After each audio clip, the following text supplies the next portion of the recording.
नमस्ते दोस्तों, स्वागत है आपका साइंस के एक इंटरेस्टिंग टॉपिक में। एसिड्स, बेस और सॉल्ट।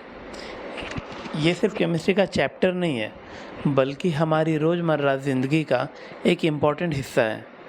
आज हम जानेंगे कि ये क्या होते हैं, कैसे पहचाने जाते हैं और इनका यूज़ हम अपनी डेली लाइफ में कैसे करते हैं। तो आइए इंट्रोडक्शन में देखते हैं। रोज़ के लाइफ में हम लेमन, इमली, नमक, चीनी, विनेगर और सोप जैसी चीज़ें यूज़ करते हैं। इनका टेस्ट अलग अलग होता है, कोई खट्टा, कोई कड़वा, कोई मीठा तो कोई नमकीन। साइंस कहता है कि ये फ़र्क उनके केमिकल नेचर की वजह से होता है। कुछ सब्सटेंसेस एसिडिक होते हैं, जबकि कुछ बेसिक और कुछ न्यूट्रल। ठीक है, तो ये 3 तरीके के लगभग सारे सब्सटेंस होते हैं। अब इसमें एसिड क्या होता है? एसिड का मतलब होता है खट्टा टेस्ट। ये नाम लैटिन वर्ड एसीर से आया है, जिसका मतलब खट्टा होता है। अगर आप रोज़ के एग्जांपल देखेंगे तो उसमें आपको समझ में आएगा कि लेमन और ऑरेंज जूस में साइट्रिक एसिड होता है, जबकि विनेगर में एसिटिक एसिड होता है। दही जो हम यूज़ करते हैं उसमें लैक्टिक एसिड होता है, पालक में ऑक्सैलिक एसिड होता है, जबकि आंवला और साइट्रस फ्रूट्स में एस्कॉर्बिक एसिड होता है। इमली जो कि बहुत ही डिफरेंट टेस्ट का होता है, उसमें टार्टारिक एसिड होता है। अब इन सब का कॉमन प्रॉपर्टी ये है कि ये ब्लू लिटमस को रेड बना देते हैं। तो एसिड्स क्या होते हैं? एसिड्स वो सब्सटेंसेस होते हैं जो कि ब्लू लिटमस को रेड बना देते हैं। और डेली लाइफ में ये सारे एग्जांपल्स हैं जिससे कि आपको पता चलेगा कि ये सारे सब्सटेंस एसिडिक होते हैं। अब अगला बेस के ऊपर हम बात करेंगे। बेसिस का टेस्ट कड़वा होता है और टच पर स्लिपरी या सोपी फील देते हैं। ये एसिड्स के उल्टे काम करते हैं। इसका मतलब है कि ये रेड लिटमस को ब्लू बना देते हैं। अगर हम डेली लाइफ के एग्जांपल्स को देखें तो जो लाइम वाटर होता है उसमें कैल्शियम हाइड्रोक्साइड होता है, CaOH का होल ट्वाइस, जबकि साबुन में सोडियम हाइड्रोक्साइड होता है। हमारा जो ग्लास क्लीनर होता है, कोलिन वगैरह जो भी, उसमें अमोनियम हाइड्रोक्साइड होता है। और मिल्क ऑफ मैग्नीशिया में मैग्नीशियम हाइड्रोक्साइड होता है जो एसिडिटी कम करता है। तो ये हमारे रेगुलर बेसिस है जो हम डेली लाइफ में देखते हैं।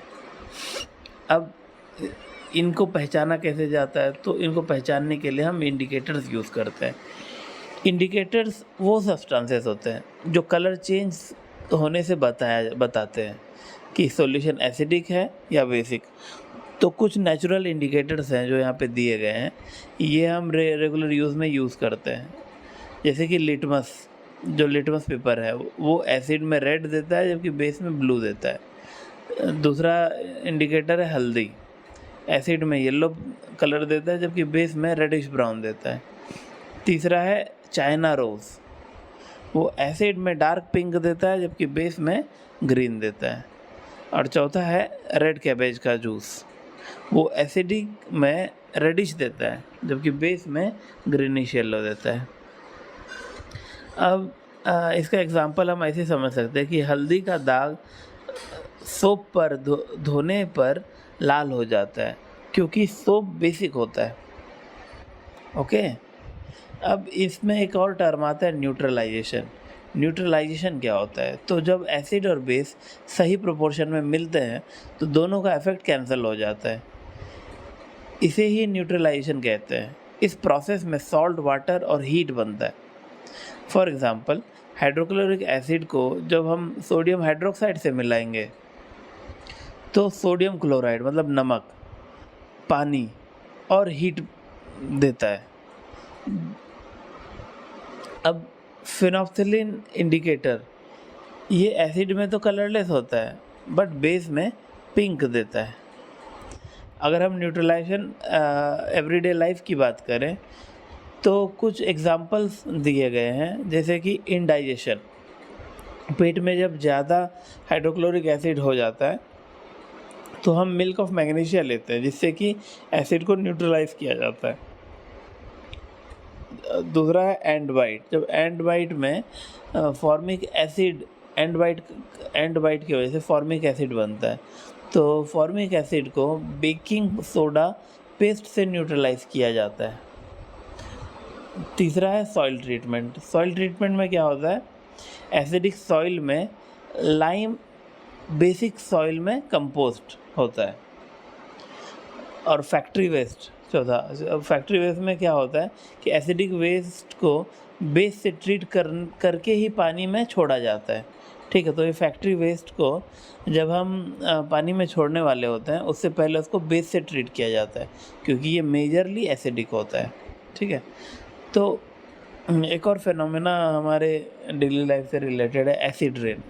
एसिड रेन क्या है और ये कब होता है? तो एसिड रेन तब होती है जब फैक्ट्रीज और गाड़ियों से निकलने वाले गैसेस जैसे कि सल्फर डाइऑक्साइड, नाइट्रोजन डाइऑक्साइड और कार्बन डाइऑक्साइड रेन वाटर में डिज़ोल्व होकर एसिड्स बनाते हैं।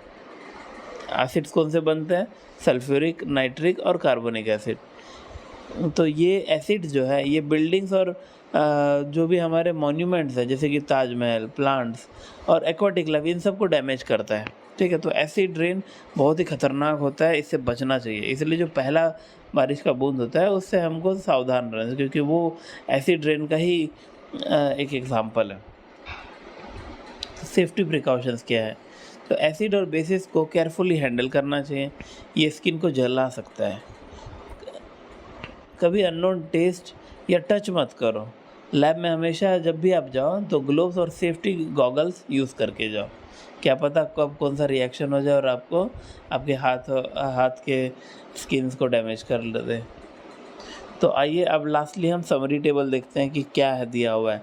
तो एसिड जो है वो क्या है, वो सोरिन टेस्ट होते हैं, ब्लू लिटमस को रेड बना देते हैं। इसके कुछ एग्जांपल्स है लेमन जूस और विनेगर। जबकि बेसिस की बात करें तो ये बिटर इन टेस्ट होते हैं, सोपी फील देते हैं और रेड लिटमस को ब्लू करते हैं। इसका एग्जांपल सोप और लाइम वाटर। जबकि कुछ न्यूट्रल कंपाउंड्स हैं, ये इसका कोई इफेक्ट नहीं होता है। इसके एग्जांपल्स डिस्टिल्ड वाटर और शुगर सॉल्यूशन। अब इंडिकेटर्स क्या है कि कलर चेंज से नेचर बताते हैं हम इंडिकेटर्स के जरिए। फिर न्यूट्रलाइजेशन क्या है, तो ये एसिड और बेस मिलके सॉल्ट वाटर और हीट बनाते हैं। तो ये आपका पूरा चैप्टर यहाँ पे समराइज हो गया। अब कुछ फन फैक्ट्स भी देख लेते हैं इससे रिलेटेड कि हर ह्यूमन सेल में एक एसिड होता है, वो क्या होता है? डीएनए। प्रोटीन एमिनो एसिड से बनते हैं, फैट्स फैटी एसिड से बनते हैं। तो हर एक ह्यूमन सेल में कुछ एसिडिक पार्ट होता ही होता है। तो एक एक्टिविटी भी है कि बेकिंग सोडा से जब वाइट पेपर पर लिखोगे और बीटरूट रब करोगे तो सीक्रेट मैसेज रिवील हो जाएगा कि क्या होता है।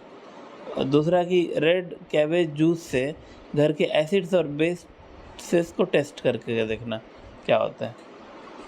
और अपने जो खेत खलियान में होगा या आपके अगल बगल के जो गार्डन है उसकी मिट्टी का पीएच चेक करके देखो कि वो किस नेचर का होता है, एसिडिक की बेसिक। ठीक है, तो इस चैप्टर में हम एसिड, बेस और सॉल्ट के बारे में हल्का फुल्का जानकारी देखें। ऐसे ही बेहतरीन लेक्चर्स के लिए आप हमारे चैनल से जुड़े रहिए और लाइक और सब्सक्राइब करना ना भूलें। धन्यवाद।